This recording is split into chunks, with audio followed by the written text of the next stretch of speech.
Hello and welcome to Growth Coaching International's Coaching in Education podcast. I'm your host, Richard Reid, and I'm excited to share that this is the first in a mini-series of episodes called Instructional Coaching Done Well. We are recording these episodes to coincide with the upcoming Instructional Coaching Done Well Roadshow, which will run in 3 locations in Australia in June 2025. At the same time, both the Instructional Coaching Group and Independent Schools Tasmania will be dedicating some of their podcasting time to support the roadshow. Knowing that every school is different, how do you create a sustainable, impactful instructional coaching program that really works in both the short and the long term? We're going to make a start to answering that question in this episode, where I'm joined by none other than Dr. Jim Knight himself, alongside our own Executive Director Chris Munro. Gentlemen, we are bringing together Nebraska in the US, County Down in Northern Ireland, and Melbourne in Australia. You're both very welcome to a truly global conversation. Jim, you have written extensively on the topic of instructional coaching, and one thing that makes your approach unique is the 7 success factors. I think it would be great for our listeners in this opening episode if we could share a taster of each of these. So Jim, starting with you, do you want to jump into the partnership principles to begin with? Yeah, I'm happy to do that. Grateful to be here, and excited about our global impact we have here with Australia and Ireland and Nebraska. It's a pretty diverse situation. Yeah, I'm super excited to talk about this, Richard. You know, we've been studying instructional coaching for about 25 years, and I started with the partnership principles, but we've done a whole bunch of different types of studies. If people go to instructionalcoaching.com and look at the research, they can see what 25 years of research looks like. Qualitative, quantitative studies, formal, informal studies, but one of the more formal ones was the study of the partnership approach. And I read really widely in different literature on how to interact with people in successful ways to facilitate change. And then I did a study, and we found that when we took the partnership approach, people were 4.5 times, they reported they were 4.5 times more likely to implement than if we didn't take that approach. I think the numbers were something like 58 to 13. And so we feel strongly this is an evidence-based approach, and partnership, at the heart of it, what it is I'm positioning myself as an equal with you. Doesn't mean we treat everybody the same. We see the uniqueness of every individual, but I don't see you as someone I have to control. I don't parent you. I'm an equal with you. And when we talk together, there's energy in the conversation. We co-construct knowledge. We're engaged. Each voice counts in the conversation. It's very back and forth. And we've articulated a list of principles. I won't go into all the principles, but there's this real sense in which I'm not here to fix you or to solve you or to tell you what to do. I'm here to interact with you as one professional talking with another. Let's figure it out together. And when other people feel they have autonomy and choice and control over what they do, it's much more likely they'll embrace anything that we co-construct. They're building it with us. And like I said, when we studied it, there was a vastly different response to the partnership approach than when we didn't use the partnership approach. So I'd say, in the essence, partnership is about a professional form of discourse with another professional. I think a key thing to what you're saying there, Jim, is that research. You know, being able to stand over those years where you've tried out a variety of different things, and you can stand over, you know, the partnership approach essentially being that much more effective. I mean, the data's there in many ways to prove it, which is fantastic. Chris, a big part of the coaching conversation is going to be communication. So communication skills as one of the 7 success factors. And you want to share with us on that one? Yeah, and thank you, Richard. And again, yeah, it's just such a joy to be part of this conversation. And Jim knows, and you've heard me say this before, you know, I met the partnership principles, that first success factor back in 2011. That was my first, I sort of, without sounding too evangelical, I saw the light at that point. And for me, it's appropriate that they're the first success factor here because they underpin so much of what we do. A coach here in Australia said to me once, they provide a set of touchstones that we return to time and again to just check in on how we are as coaches, how we're showing up as coaches. If something feels not quite right or has gone off track, it's maybe because we're not living out one of those partnership principles fully enough and we need to revisit them. So fundamental to what we do, that like how I show up. And then the second part that you've alluded to there and invited me to talk about is the communication skills.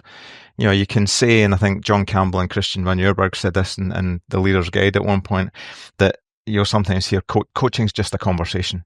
Well, it's not just a conversation. Yes, clearly it's a conversation, but it's a very nuanced, carefully managed conversation. And when we say managed, we don't mean directed, we don't mean led in terms of forced. We mean that the coach is being really conscious on how they listen, what they listen for, the kinds of questions they respond with, the kind of other techniques they respond with, and they reflect back what they're hearing from the other person. And then importantly, managing their own voice in that conversation, and that balance between, and in the definitive guide we talk about balancing telling with asking. And is this a genuine stance of inquiry for me, or am I really asking leading questions and trying to get them to see things my way? So there's a subtle, management thing in yourself in there, but there's also a shaping the conversation through the way we deploy those skills. And you won't find a coaching manual anywhere in the world that doesn't have questioning and listening in it, but it's even more sophisticated than that. What is it we're listening for? What's the purpose of this? And I always boil it down to those communication skills are one of the key ways that we support the thinking and progress of that other person. Whatever my next move in the conversation is, it might be silence, might be my next move in the conversation. It's in service of their thinking and progress. So if the principles are the kind of way I'm showing up and the way I'm experienced in that conversation, the communication skills are the fuel that drive the conversation. I like that phrase or that word you use. Stance is really important, and certainly for a lot of coaches in the initial days, when you're training at the start, that idea of getting the stance right is so important. And again, you use that phrase, in service of the other. So being able to adjust your stance accordingly, which is going to be very helpful for our listeners. Chris, Jim, and this is one people mightn't think about just straight away, is coaches as leaders. And I'm sitting here with my principal hat on thinking, okay, now where are we going with coaches as leaders? Can you unpack that a little bit for us? Yeah, I think really when you think about leadership, everybody has a role as a leader. Everybody is trying to make a difference.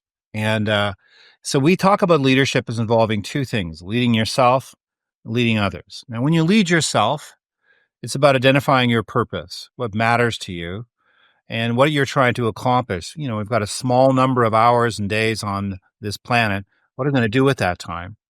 And to constantly think about it, reflect back and analyze, am I living consistently with my purpose, what I'm trying to accomplish? And then once I'm clear on why I'm here, what I'm trying to do, how am I using my time? Leadership is about how you manage your own time, but it's also about dealing with external factors, like is there role clarity around my job, and to the person I report to, have we worked through how much I have to do? I can increase a lot of my ability to succeed by decreasing the number of things that take up my time. And then a third big part of that in terms of leading yourself is self-compassion, treating yourself, as Kristen Neff has said, treating yourself like someone you actually like. And the work is so difficult and so challenging that we're quick to criticize ourselves. But I think to lead, you have to take care of yourself. You have to treat yourself with self-compassion. And a big part of that is just being aware of your self-talk. Is the way I talk to myself inside my head in my darker moments, is it helping me be more successful, or is it interfering with my capacity? That's a big part of leading yourself. Leading others, part of that is about reinforcing a particular kind of culture. Everybody in an organization creates the culture. It's not just the principal's job. We shouldn't externalize the creation of culture. Culture is about creating the place you want to work for you and for the kids in the school and for your colleagues. And then two other big things we talk about are being a multiplier versus a diminisher, interacting in ways that amplify other people's capacities, and then balancing ambition with humility. We did a big study on this, and we found that the most effective coaches balance those two things. And the thing is, one without the other doesn't get it done. If I'm really responsive to teachers and I listen, but I'm not that reliable. I'm not ambitious for change. People don't like to waste time. Not much is probably going to happen. If I'm really driven, but I don't listen to my teachers, I'm not responsive, I push, people are likely to push back. But when I balance out humility with ambition for change, then I'm likely going to be more successful as a leader as I move forward. So those are just a few little tips about the whole leadership issue. Yeah, no, that's been very helpful, Jim. So basically, we're sitting here at the moment. We've got the partnership principles, and Chris used the word fundamental and foundational, and that's the starting point. When we get that in place, and then Chris, you moved on to the whole importance of communication skills, and again, ideas of stance, being in service of the other person. Jim, you were very helpful, I suppose, getting us through that idea of coaches as leaders. So when we think about this conversation that we're having, and Chris, you said it's not just a conversation. Tell us a little bit about this impact cycle. So I'm very self-conscious talking about the impact cycle when the person who developed it is on the call as well. But I think I know what I'm talking about, Jim. So jump in. But I think if we think about the partnership principles are the way of being of the coach, and that's a phrase we've kind of adopted and from various sources and Christian van Nuremberg and so on. It's that how I show up, how others experience me. And then I've got the communication skills. That gets us part way there. But when we're working on this improvement project with a teacher together, and we'll see other bits of that as well, we are partnering with the teacher. We need some shape or some process to hang that on. So I often talk about the impact cycle, providing that shape and structure to the series of conversations we're going to have over time. So again, it emphasizes that coaching is not an event. It's not a one-off conversation. It's a journey we're going on together where I'm partnering with you to help you hit goals that you want to hit. And ideally, those goals that we are formulating together are what we would call peers goals. They're very much student-centered goals. The measure of success is what I see change in the students, whether that's achievement or engagement or other things. And that's a slightly different thing from sometimes we hear people talk about teacher practice goals, and the emphasis is all on the practice. You'll do this, you'll share your learning intentions, you'll do whatever it is. And actually, what we're focusing on here in the first part of this process is what's the difference we want to see in the students, and naming the goal in those terms. So the first stage of that process, there's 3 stages to it, is the identify phase or stage. And really that has to start with the teacher having a clear picture of their current reality in their classroom. So there may be video, there may be some data in there. And out of that, the teacher identifies something in partnership with the coach supporting that conversation that they really want to work on, and formulates a goal around what they want to see different for the students in that particular class. So it's very local, it's very close to the action, it's very much student driven with their students and the teacher in the driving seat. So that phase of identifying the goal, seeing the current reality, identifying the goal, and then seeing a pathway to hit that goal. And that's where we start to make the bridge to, so what's the instructional strategy that might help us or has the best chance of giving us a pathway to hitting that goal? There's then the next stage, which is the learn stage, or the learn phase of the conversation. And that's a dialogical stage very much, because it's then that the coach may need to share some information about the strategies. They might use checklists, they might use modeling, they might co-plan. They work in partnership with the teacher to help them understand and learn about that strategy so that they're ready to go and implement that and try that out in the classroom. Now, that's quite a linear sounding process to that point. What makes it a cycle is it rarely works first time. How many times have we tried something or tried to change something in their practice, and all those deeply ingrained habits and so on, all the complexity? The next phase of the process is improve. Now, when you look at this in a diagram, people say that's an improvement cycle. Yes, it is. But it implies that change happens iteratively.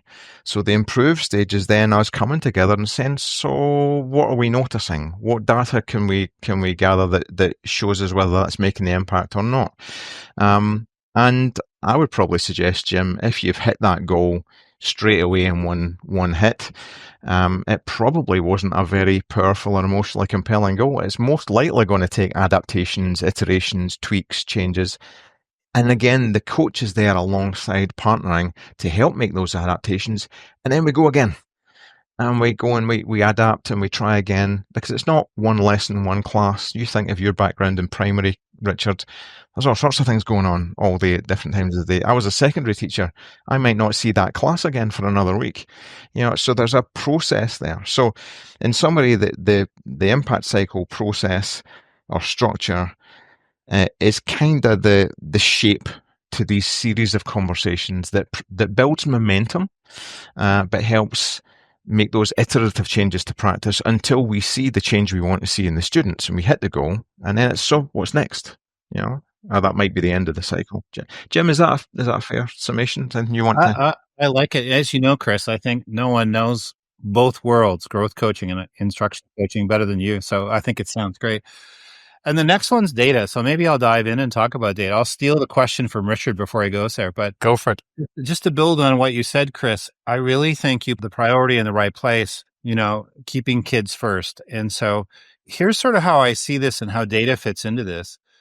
Is that traditional forms of professional development, often what happens is some consultant or researcher shows up at the school and they say, here's what research says about effective practice. Let me teach you how to do it. Now you go do it and things will be good for kids because research says it's an effective practice. So you just do it. And sometimes teachers sit in those workshops and they're like, well, that sounds like kind of a good idea. Or maybe they don't like it. They don't see the relevance. But they're there, maybe I'll give it a try. But they give it a try. And then the easiest, it doesn't usually go that great the first time. It's their first time implementing. And the easiest thing to do is to drift back to what they used to do. And their voice wasn't heard as they thought about it. They were just told, we're going to focus on teacher clarity or cooperative learning or whatever it might be, differentiation. And then we would say, let's go the other way around. Let's start with kids. Let's say, what's the change we need to see in kids? Once we can identify the change we see in kids, then we help set a goal. Take the, as you said, Chris, the identify stage to identify a goal. Once we've got the goal, then we say, okay, well, what does research tell us about strategies? And then let's keep working at it using that impact cycle till we get there. So we believe when you start with kids and you involve teacher in the process of analyzing what's happening and set goals that matter, you're going to get a much greater level of commitment. You've got a built-in standard for excellence, which is, did the goal get hit? And you've got a higher degree of commitment on the part of the teacher because they're working on the goal that matters to them. To me, the way we've done it historically of starting with the research doesn't make as much sense as starting with kids and then working down to the research. Research is just as important. It's just used in the service of what's best for kids. So then when we look at the kids, how do we measure what happens? That's what the data is. And so we break the data down into two categories, engagement and achievement. And so in engagement, we're talking about how kids behave in the class. You get to define the terms to some extent. Their level of cognitive engagement. Are they getting out of the activity what they're supposed to get out of it? Emotional engagement. Do they feel safe in school, like they belong?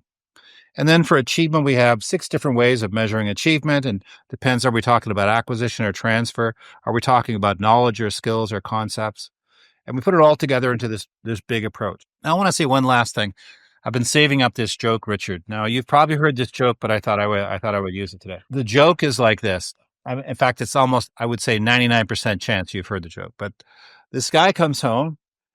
He's so drunk he can barely walk. He staggers down the street. He walks up to his front porch. He drops the keys. He can't find the keys. A little later, a policeman comes along, and he's standing under the light in front of his house looking for his keys. And the officer says, well, did you drop your keys here?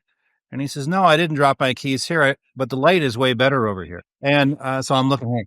And so I'm sure you've heard the joke, but here's the deal. If our assessments only look at achievement and they don't look at things related to emotional engagement, do kids feel like they belong? Do they love learning? Do they have positive experiences in school? Do they have well-being? If our assessments only look at achievement, it's a little bit like that drunk trying to find his keys where the key isn't. Maybe the more important things, or at least equally important to achievement, or did the kids feel like they belong in school? Do they have friends? Do they have positive experiences? Do they feel efficacious about their life? And data helps us see things we wouldn't otherwise see. So that's the power of data. I think that's been helpful because, Jim, I mean, data gets a really bad rap in a lot of education systems right across the world. I know certainly here in Northern Ireland that's the case. And I think, your approach to instructional coaching helps broaden that out. It's something that's full of possibility. It's a rich thing, and it's something that teachers, and through a lot of your writing, teachers are encouraged to look for data. And I think once you get into that, you can start. I mean, your latest book, Data Rules, you can start to see the potential for how important data actually is.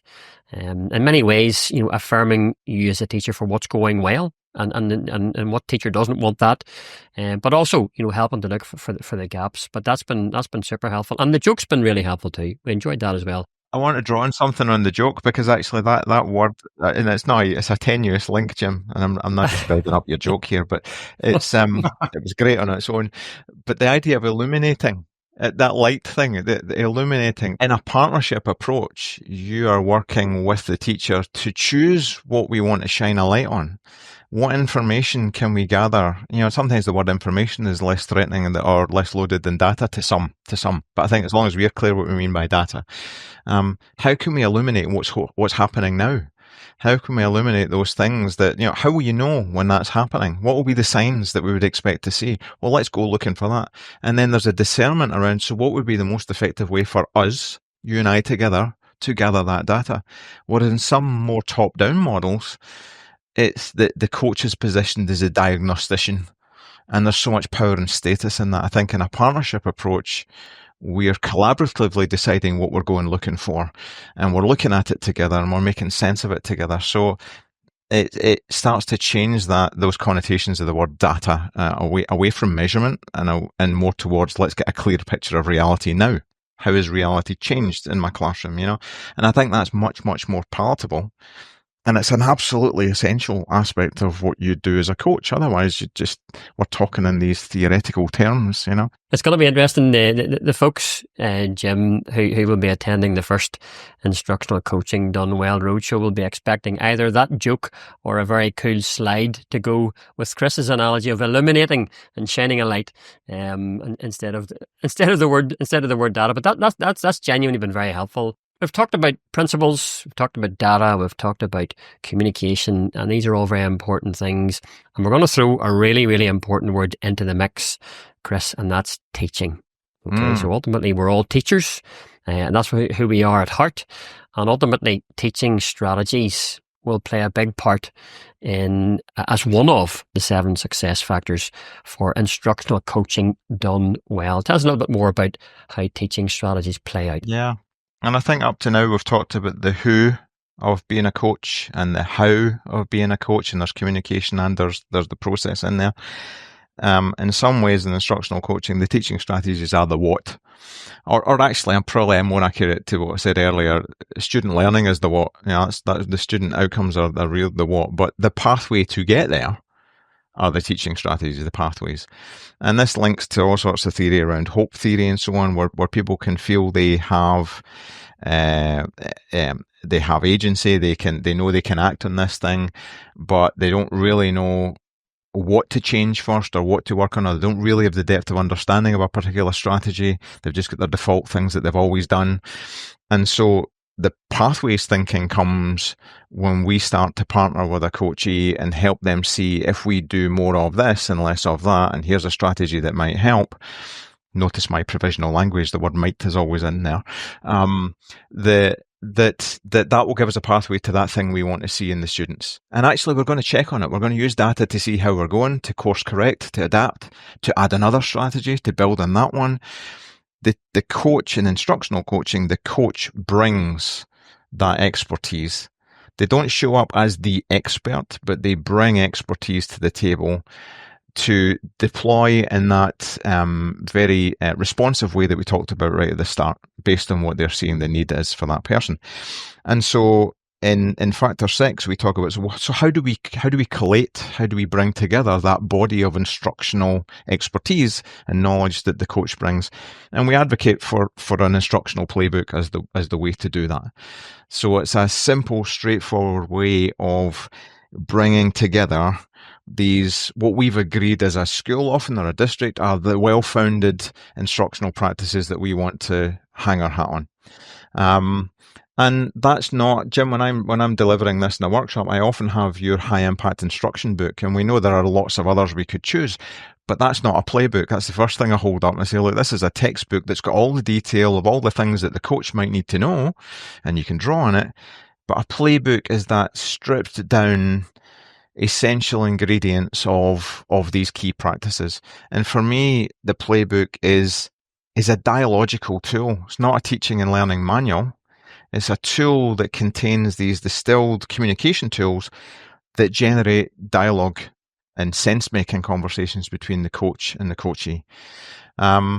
And they can be used in different ways. The checklists can be used as a lens on the practice when they might be watching me model it. They can say, oh, I noticed when Jim did that bit. Oh, and I can see where his next move is and so on.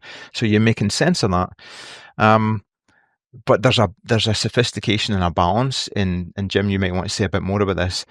There's a bit of an art in distilling into what is an effective instructional playbook that then becomes a good dialogical tool for the coach and the coachee. It's a communication tool versus ending up developing a manual of here's everything we do. And you arrive at my school, Richard, and I say, here's the manual of how we teach here, which sounds much more top down and maybe bordering teaching for dummies for me. So there's something in between there, I think, that's a bit more sophisticated. But there's the way, fundamentally, it's the what. It's what are the strategies that we know are, I like to say, well-founded, research-informed, evidence-based, that look like they would have a high degree of success in your situation to get that thing you want to see in the students. And we set off on that pathway and adapt as we go. Jim, is there anything you would add to that? Oh, I think that's great. I think that the essence of the playbook is, to create it, you have to have a depth of knowledge. And what you're creating are communication tools that make it really easy for you to translate research into practice. I could say, I want to learn about feedback. Well, then there's all kinds of books about feedback. I'm looking through, well, this isn't really what I need. But if a coach can show up and say, well, I read all the literature on feedback, it sounds like you might want to look at it this way, share a checklist, a description of it. And then that description is describing a strategy that's going to help, as you said, it's a pathway to hitting a goal. And so it's going to evolve. It's going to be changed. It's going to be, it's not carved in stone. It's something the two of them work out together and they keep refining it until the goal gets hit. And then the last part, I think, is that the document the playbook is a living document. And as coaches and teachers learn more about what works, they refine the playbook. It becomes a richer and richer, simple, not simplistic, but simple document that you have to understand it to create it. And then once you've got it, you've got tools to make it easier to translate research into practice. That's kind of how we would see it. I'm intrigued by the playbook, Jim and Chris, and thank you for clarifying a lot of that. And I think about my own scenario, introducing instructional coaching over here essentially into a blank canvas where it hasn't been done before in any shape or form. And the instructional playbook plays a very, very important part in that process. I would imagine, now correct me if I'm wrong, the ideal way is you co-create that instructional playbook as you go along. Because at the moment, I could very, very easily source any number of, I suppose, instructional playbooks, in inverted commas, to provide a school with. What are your thoughts, Jim, on that? Co-creation, not versus buying something off the shelf, but the pros and cons in there. I would love to hear a bit more about that. Well, the purpose of the playbook is to help teachers hit their goals. So when we design a playbook, given world enough and time, the first question is, what are most likely going to be the kind of goals teachers are going to have to hit? Now, you might look at the science of learning and read something like Brian Goodwin's book, The New Classroom Instruction That Works, and look at it that way, moving from are the kids interested down to extend and apply, and look at the 6 phases of learning. And you might organize it that way. But the first thing is, what are the goals? And then what are our best bets on how to set the goals? If I'm sitting down with a teacher and we set a goal, and then the teacher says, now what's our strategy? And it's possible the teacher will know the strategy they want to do, but they also might come to me because they're not sure what to do. They might say, well, if I knew what to do, I'd be doing it. I don't know what to do. And if I say to the teacher, well, I got nothing, it's not really helpful. So the playbook helps me, as Chris's term, helps me give a pathway to the goal.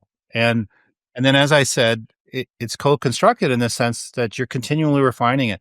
You might learn something from students. You might learn something from a teacher. A coach might learn something in the act of sharing it. And learning is going to happen when you start to you might say this strategy isn't the right one for our school. We need a different approach, and so forth. But it's continually becoming, and then it becomes just a part of the fabric. And then when people want to learn something, they come to the coach, and the coach says, well, let's see what we can do. And they get the process of the impact cycle going. We get the great privilege of working with so many schools and organisations that are grappling with this. And Jim, we've both got stories from different people we've worked with where they've made the mistake, first of all, of saying, all right, we're the experts, we'll develop this playbook. And then we present it to the teachers and say, here's how we teach around here.